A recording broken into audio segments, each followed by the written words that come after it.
जिन channel ने ये 2 press conferences नशर की थी वो तकरीबन जो हैं वो 34 चैनल्स बनते हैं जिनका रिकॉर्ड सुप्रीम कोर्ट के अंदर जो है वो मौजूद है कि 34 चैनल्स हैं। तो उन तमाम चैनल्स को जो है वो नोटिस जारी किया गया था। चीफ जस्टिस की जानिब से बार बार कही जाती रही कि इस लाइव प्रेस कॉन्फ्रेंस से कितने पैसे कमाए। हमें पता होता है कि ये चीजें गलत हो रही हैं लेकिन हम उसके बावजूद नहीं बोल सकते। वो किसके कहने पर चलाई गई और किसके कहने पर बंद की गई। एक सवाल, MYK न्यूज की वीडियोस देखने के लिए हमारा चैनल सब्सक्राइब कीजिए और बेल आइकॉन को क्लिक कीजिए ताकि आप हमारी आने वाली वीडियो से बाखबर रह सकें।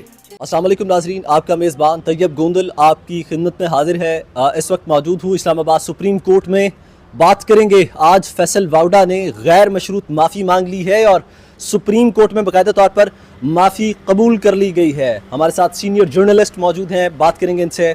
मैडम बताइएगा, ये कौन से केस में माफ़ी मिली, ये क्या केस था, कौन सी प्रेस कॉन्फ्रेंस की गई थी फैसल वाउडा की जानिब से, ये मामला क्या था, तफसील से बताइएगा प्लीज़। देखिए बेसिकली ये फैसल वावड़ा की जानिब से एक प्रेस कॉन्फ्रेंस की गई थी जिसमें जो है वो अदलिया के हवाले से और जजेस के हवाले से कुछ बातें की गई थी जिसमें दोहरी शरीयत का हवाला जो है वो दिया गया था। उसके बाद जो है जब ये फैसल वावड़ा को तौहीन अदालत का नोटिस जारी हुआ और उनके केस की समाअत हुई तो साथ ही साथ मुस्तफ़ा कमाल को भी जो है वो बीच में शामिल कर लिया गया, क्योंकि फैसल वावड़ा की प्रेस कॉन्फ्रेंस के फ़ौरन बाद जो है वो मुस्तफ़ा कमाल की जानिब से भी प्रेस कॉन्फ्रेंस की गई थी।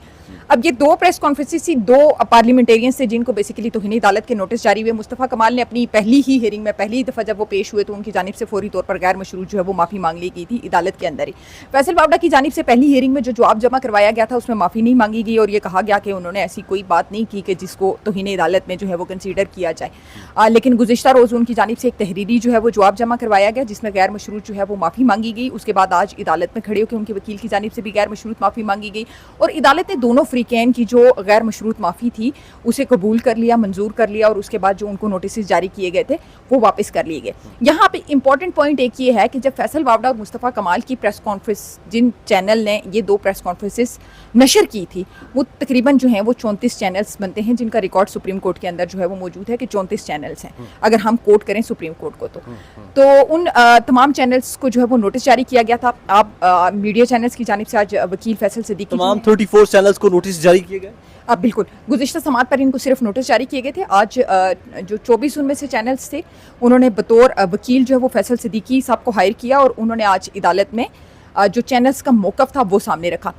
जजेस की जानिब से जो है वो मुख्तलिफ रिमार्क्स भी दिए गए, मुख्तलिफ हवालाजात भी दिए गए। जब फैसल सिद्दीकी की जानिब से 200 साल पहले का हवाला दिया गया तो उस पर चीफ जस्टिस की जानिब से बड़ा अहम रिमार्क्स जो कि मुझे ज़ाती तौर पर बड़ा पसंद आया। उन्होंने कहा कि 200 साल पहले की आप बात क्यों करते हैं, आप इसका मतलब है आप अमेरिका की बात कर रहे हैं, उनके कल्चर की उनके मॉडल की बात कर रहे हैं। तो अगर आपने बात करनी है तो आप 1400 साल पहले की बात करें, अपने मज़हब के हिसाब से बात करें, हमारा जो इस्लाम जो कहता है उसकी बात करें। एक बात जो चीफ जस्टिस की जानिब से बार बार कही जाती रही कि इस लाइव प्रेस कॉन्फ्रेंस से कितने पैसे कमाए गए उसकी तफसीलात भी आज सुप्रीम कोर्ट ने जो है वो बाकायदा तौर पर तलब की है। यहाँ मैं आपको एक चीज़ वाज़ेह कर दूँ कि जब भी कोई लाइव प्रोसीडिंग हो, चाहे लाइव प्रेस कॉन्फ्रेंस हो, जब भी कोई चीज़ लाइव चल रही होती है ना तो वो चैनल को रेवेन्यू दे नहीं रही होती बल्कि वो चैनल्स का रेवेन्यू कम कर रही होती है। उसकी रीज़न क्या है? चैनल्स का जो बनता है सिस्टम और जो एड्स मिले हुए होते हैं वो एक सर्टन उसके हिसाब से चल रहे होते हैं। मतलब अगर आपका एक बुलेटिन है 1 घंटा है तो उसमें एक आपका सर्टन टाइम पीरियड है। जब आप लाइव पर चले जाते हैं तो आप लाइव को कट करके दरमियान में ऐड नहीं चला सकते। तो जब आप ऐड नहीं चला सकते तो डेफिनेटली आपका रेवेन्यू, इसका मतलब है जनरेट होने के बजाय कम हो रहा है। कुछ माह कबल हम बात करें तो पैमरा की जानिब से आपको याद होगा कि अदलिया के हवाले से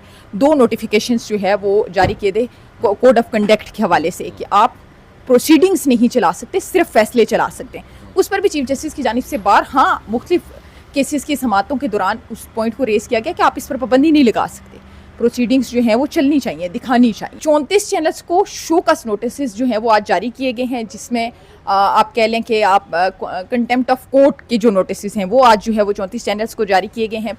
बाकायदा तौर पर ये हिदायत जारी की गई हैं कि रिटर्न जो है वो जवाब जमा करवाना है जो चीफ एग्जीक्यूटिव्स हैं और जो ज़्यादा शेयर होल्डर्स हैं। मैं यहाँ आप खड़ी हूँ, आपने मुझसे सवाल किया तो आपको ओबियसली नहीं पता कि मैं इस सवाल का क्या जवाब दूंगी। तो इसी तरह जब कोई प्रेस कॉन्फ्रेंस करता है तो हमने उसको अंदर से स्कैन थोड़ी किया होता है कि अब वो क्या बात करेगा, ज़बरदस्ती तौर पर तो नहीं करवाया गया जाता। और दूसरी बात ये कि हमने किसी को स्कैन तो नहीं किया ना कि वो अंदर से क्या बात करेगा, वो अदलिया की तौहीन करेगा, वो इदारों की तौहीन करेगा, वो पार्लियामेंट की तौहीन करेगा, वो क्या करेगा।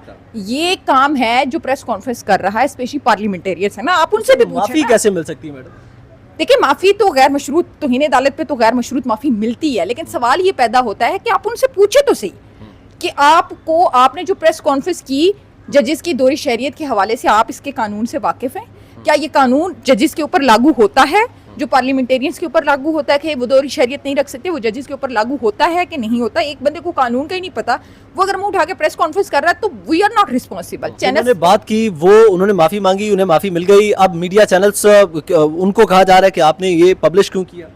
बिल्कुल, उनको ये कहा जा रहा है कि आपने इसको नशर क्यों किया। देखिए, हमारा काम है इंफॉर्मेशन स्प्रेड करना, इंफॉर्मेशन पहुंचाना। हम नो डाउट चीफ जस्टिस की अगर मैं बात करूं तो उनकी हवाले जानिब से भी जो रिमार्क्स दिए गए वो भी अथेंटिक है कि हमारे मुआशरे के अंदर गालम गलोच, बदतहजीबी, ये कल्चर बहुत बढ़ता जा रहा है। किसी न किसी को तो इस पर स्टैंड लेना है, इसको कंट्रोल करने के हवाले से। जैसे हम बात करते हैं अदलिया की आज़ादी की, तो इसी तरह ये मीडिया की आज़ादी के ऊपर भी कदगन होगी कि अगर आप इस तरह से हर चीज़ के ऊपर नोटिस जारी करना शुरू कर देंगे, हर चीज़ पर पहले ही आपको पता है कि हम बहुत सारी जगहों पर नहीं बोल सकते, हमें पता होता है कि ये चीज़ें गलत हो रही हैं, लेकिन हम उसके बावजूद नहीं बोल सकते।